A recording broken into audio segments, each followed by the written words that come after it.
The issue of corruption, is something that worries me. If we cannot deal with it, maybe we'll have time to talk about it. But this is the NPP that I'm thinking about. This is not the NPP that President Akufo left us. I mean, before he became president, Nana Akufo-Addo was a respected lawyer, one of the advocates of the rule of law. You say the NPP on the ballot paper today is not a respecter of the rule of law? Well, Nana Akufo-Addo is not on the ballot sheet. So it will be difficult to say this. But yes, I think he's still a respected lawyer. But when we talk about separation of powers and the rule of law, there's something lacking now.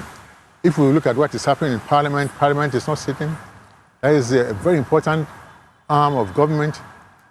The judiciary has its own problems. And the executive, So it is difficult. We are in a very bad place. You're not in a good place, to be honest with you. Another thing you said in describing this NPP that you don't recognize was that they are fragmented and disunited. But to the average Ghanaian, they all seem to be rallied behind their new flag bearer, Dr. Bawumia. Do you not see that? Well, that is not surprising. I mean, a party will have to get a flag bearer.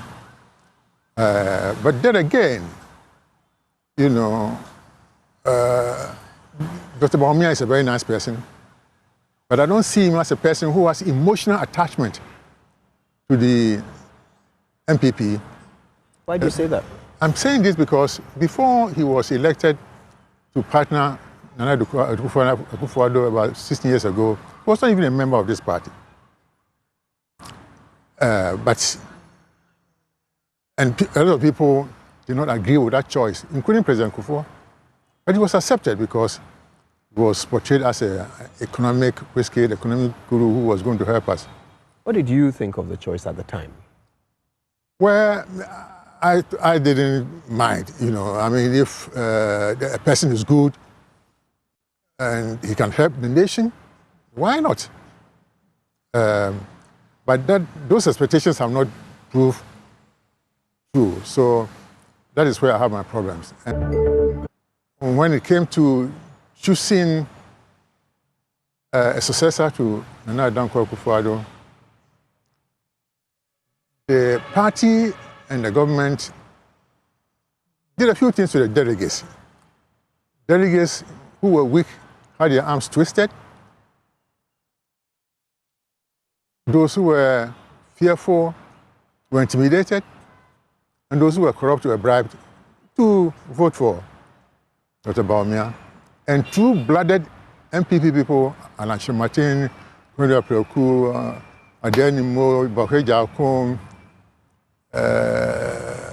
the Railwayman, Joe Gatti, and the rest. These are full-blooded MP people who were left in the cold, and that leaves a bad taste in many people. So, but then the economic expectation have not been fulfilled. Who do you think would have been a better choice?